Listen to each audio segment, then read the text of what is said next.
Combien de temps faut-il à un ex pour revenir? Alors c'est de loin l'une des questions qu'on me pose le plus en coaching.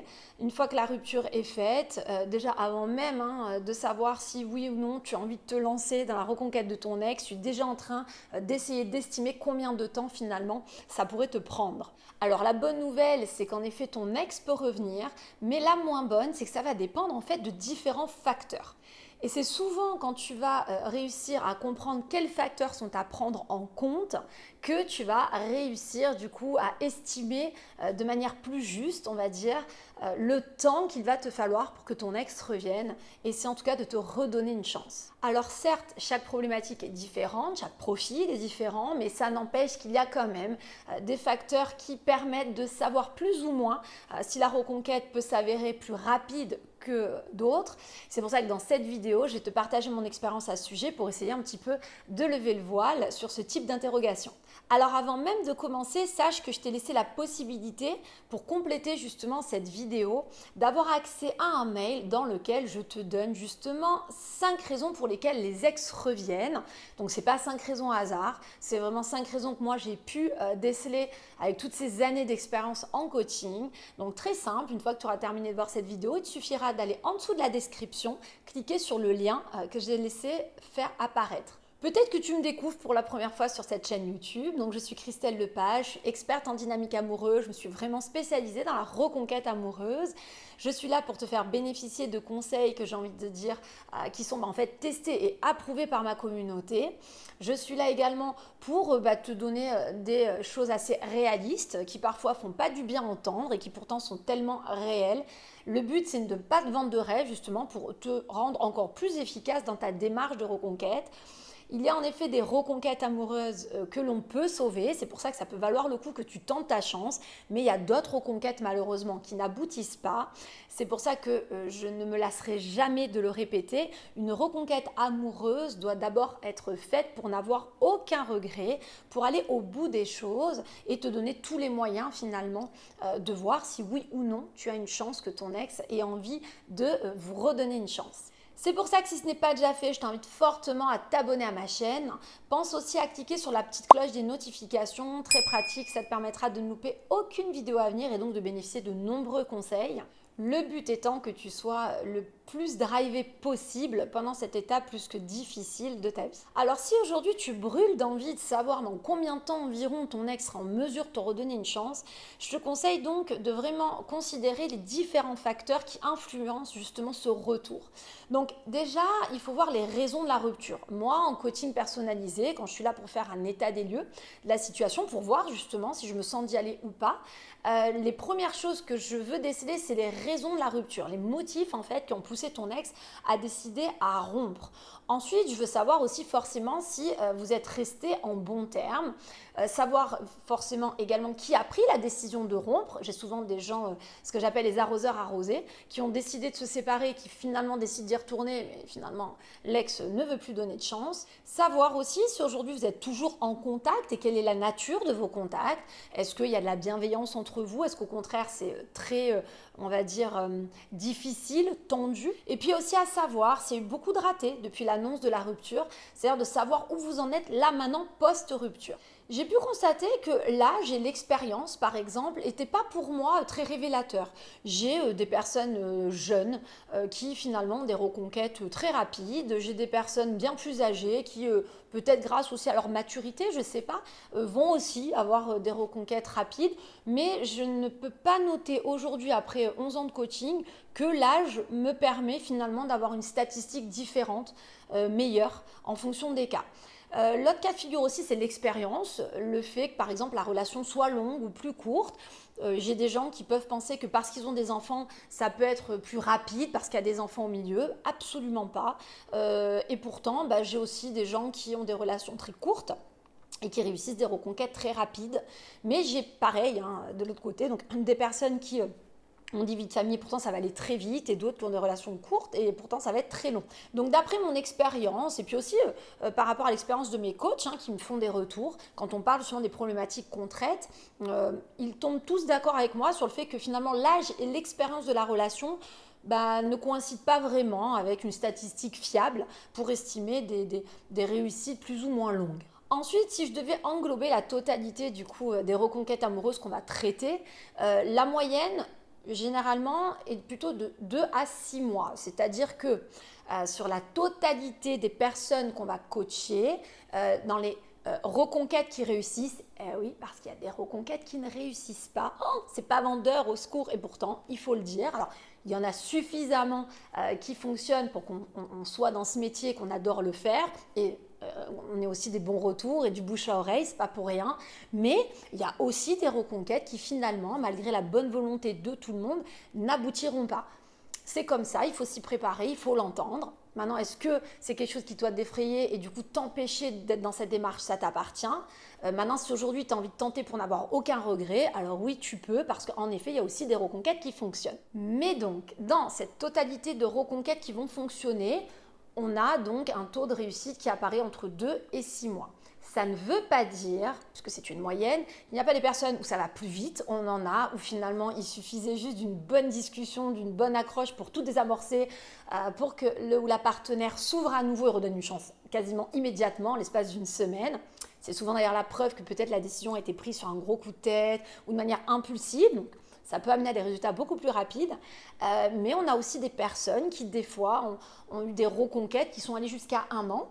Des gens qu'on a pu accepter d'accompagner également parce que, c'est ce que je dis, si au bout de 6 mois, il n'y a vraiment rien qui a bougé, ça stagne, voire ça régresse, nous, on ne conseille pas de continuer. En tout cas, nous, on ne continue pas dans la reconquête.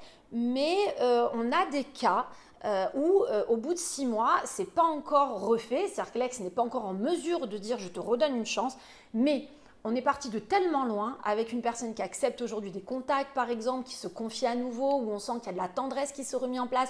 Et donc, on a plutôt affaire généralement à un ex qui est apeuré, qui a la trouille de rouvrir la porte. Hein, c'est juste ça, mais qui serait quand même disposé finalement à redonner une chance, où là, ça peut valoir le coup. On y a passé 6 mois. Enfin, je veux dire, pourquoi ne pas tenter encore plusieurs semaines pour vraiment aller au bout du bout des choses? Donc oui, on a des cas plus exceptionnels qui peuvent aller au-delà des 6 mois et qui vont donc rencontrer quand même un succès dans leur reconquête amoureuse. Donc le conseil à en tirer au sujet de cette partie déjà, c'est de bien comprendre que tu vas devoir réfléchir plutôt que de te précipiter, réfléchir donc à la cause de la séparation, aux reproches qui t'ont été faits pour mieux comprendre la suite. Il faut que tu te prépares psychologiquement à cette aventure. La reconquête est une aventure.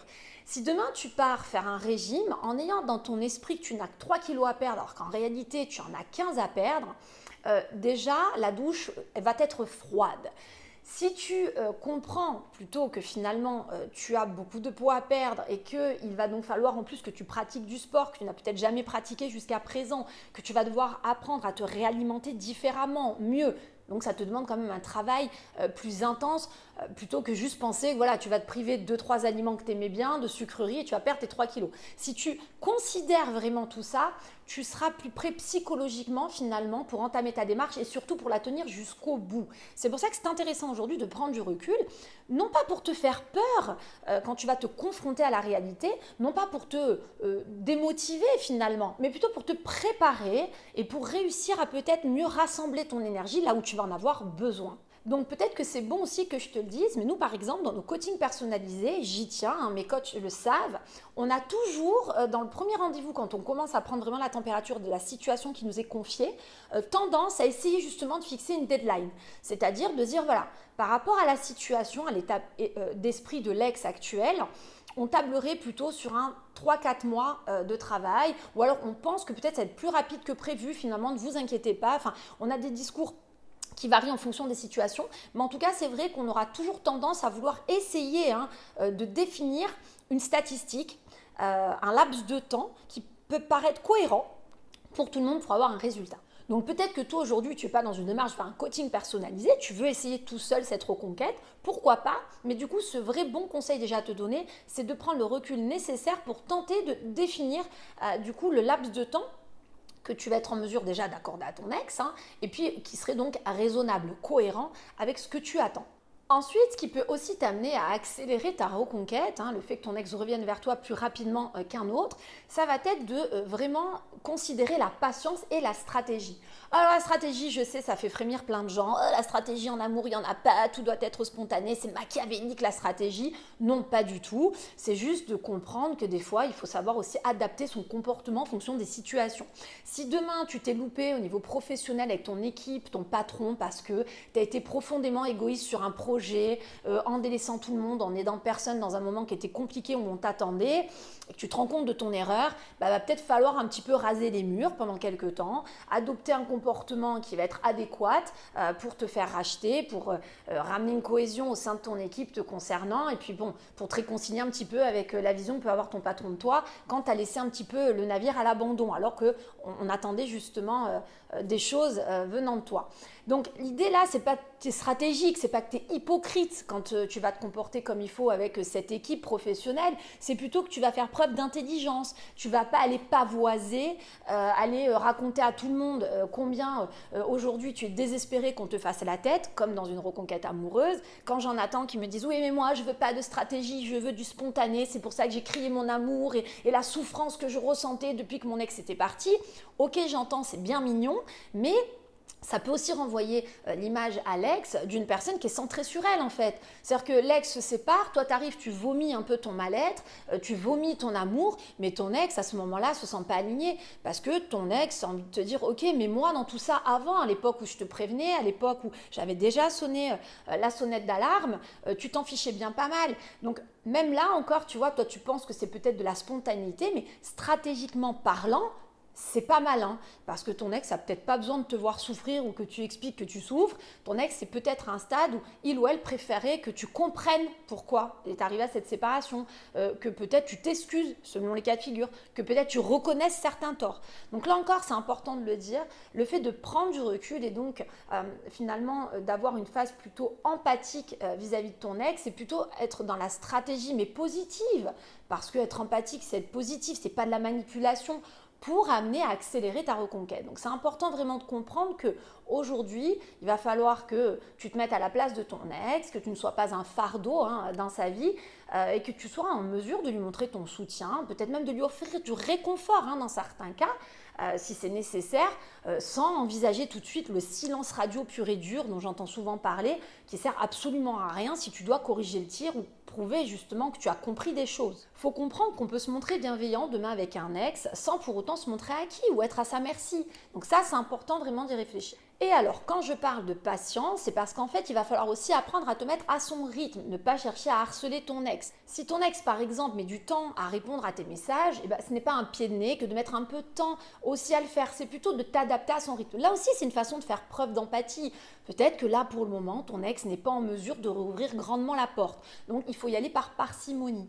L'objectif, c'est donc de ne pas te mettre de pression en comprenant qu'il faut laisser du temps au temps pour que les choses avancent. Dans le cas où ton ex aujourd'hui peut-être a complètement coupé les ponts, donc ça on l'a aussi en coaching, tu peux penser que du coup ça va être ultra long, ta reconquête va être la plus difficile qu'il existe.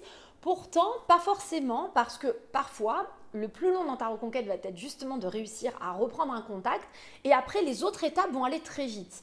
C'est ça aussi qui est un petit peu troublant. Dans les reconquêtes amoureuses, il y a des étapes à respecter. T'imagines bien que pour quelqu'un comme toi, si aujourd'hui tu fais partie de ces gens, tu n'as plus de contact avec ton ex, la priorité va être donc de rétablir un lien. Pour autant, peut-être que tout ce qui va être après de vous retrouver, de retrouver de la complicité va aller très vite. Il y a des cas où quand on va rentrer en coaching avec eux, ils ont déjà des super contacts. Ça se passe bien, ils arrivent à échanger. Et pourtant, tout ce qui va être de réapprivoiser l'ex par rapport à une nouvelle identité, par rapport à ce développement personnel qui doit être mis en place, va être plus long. Parce que parfois, on peut tomber face à un ex qui, pendant trop longtemps, a une mauvaise image. Et donc, pour arriver à casser d'une certaine façon cette image, à la défaire, ça va demander beaucoup plus d'investissement. Donc aujourd'hui déjà, si tu es dans ce cas de figure où ton ex a coupé les ponts, ne pars pas perdant. La priorité par contre, tu l'auras compris, ça va être de vraiment faire tout ce qu'il faut pour tenter de retrouver une connexion. Donc il faut certes lui laisser de l'espace, t'en servir peut-être pour te concentrer sur toi, justement, sur ce qu'on vient d'évoquer au préalable, c'est de comprendre le pourquoi du comment vous en êtes là aujourd'hui, c'est-à-dire pourquoi ton ex aujourd'hui a carrément coupé les ponts, pourquoi tu n'as plus de nouvelles.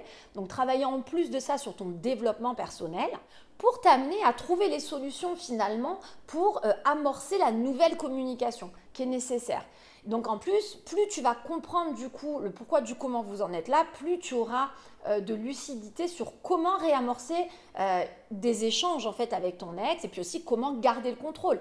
Parce que si demain tu commences à ne pas avoir pris de recul, à aller trop vite, à vouloir reprendre des nouvelles alors qu'aujourd'hui ton ex t'en donne plus, tu risques de mettre les pieds dans le plat, tu risques peut-être même de l'effrayer et de prouver à ton ex qu'il ou elle avait raison finalement de couper les ponts d'une certaine façon. Donc le meilleur conseil à te donner, c'est peut-être de profiter de cette pause pour travailler sur toi-même, développer ta confiance en toi, en tes qualités, parce que tu en as forcément des qualités, sinon ton ex n'aurait pas passé du temps avec toi, n'était pas amoureux au préalable. Et peut-être que justement, finalement, d'un certain point de vue, c'est ce dont ton ex a besoin aujourd'hui pour revenir vers toi. Donc de ne pas être effrayé aussi de ce laps de temps et de t'en servir pour y réfléchir, pour vraiment établir les meilleures astuces, peut-être prétextes, j'ai envie de dire, ou meilleures façons de faire pour reprendre contact avec lui ou avec elle. Les reconquêtes ensuite qui aussi peuvent finalement se débloquer plus facilement, vont être plus linéaires dans leur évolution, sont celles où tu vas réussir du coup à maintenir ce contact. Là, il va falloir comprendre que la relation doit rester légère, forcément, mais régulière. Régulière, ça veut dire que tu dois être dans quelque chose où il y a une dynamique qui se met quand même en place. C'est pour ça qu'il ne faut pas trop chercher à faire le jeu du chat et de la souris avec les fuis-moi je te suis, suis-moi je te fuis.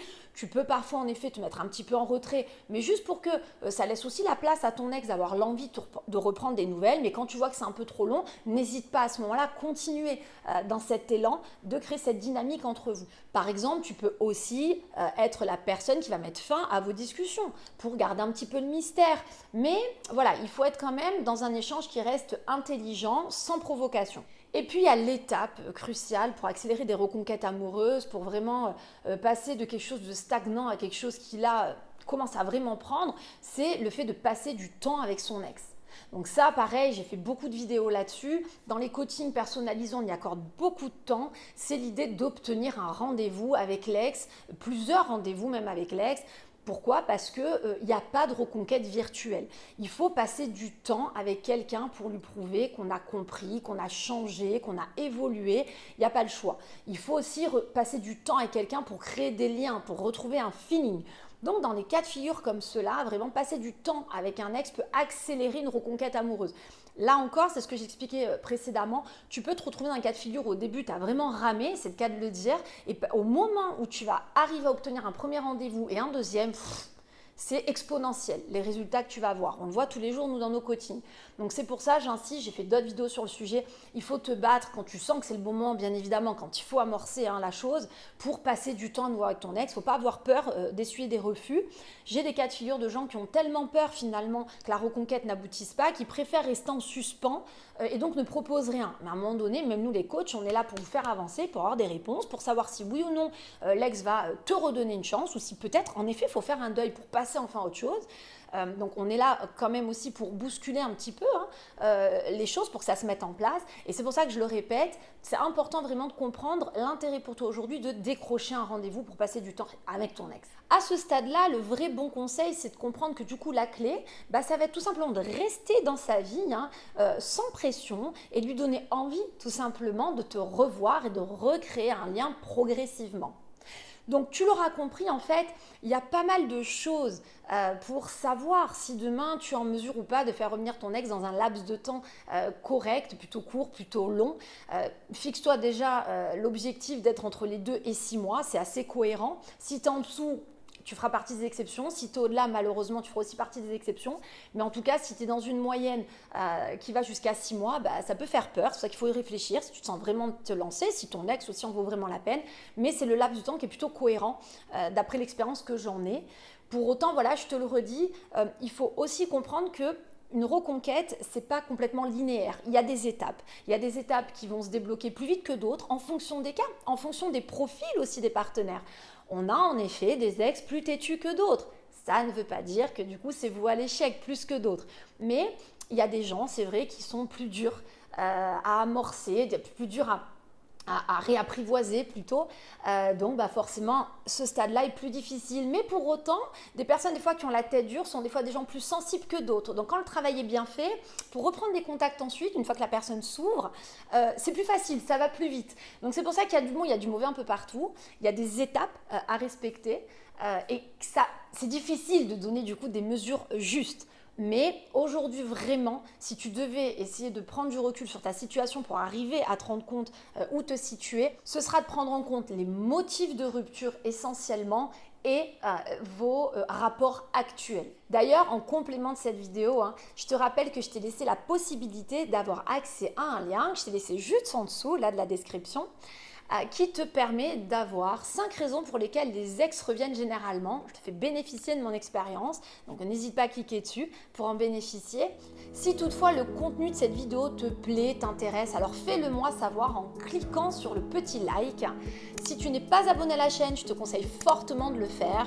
Ça te permettra donc d'être averti à chaque nouvelle vidéo. Si en plus tu cliques sur la petite cloche des notifications, ça te permet de louper aucun conseil à venir. Et en attendant, je te dis à très bientôt pour toute la suite d'astuces, de conseils que je vais te donner sur cette chaîne YouTube.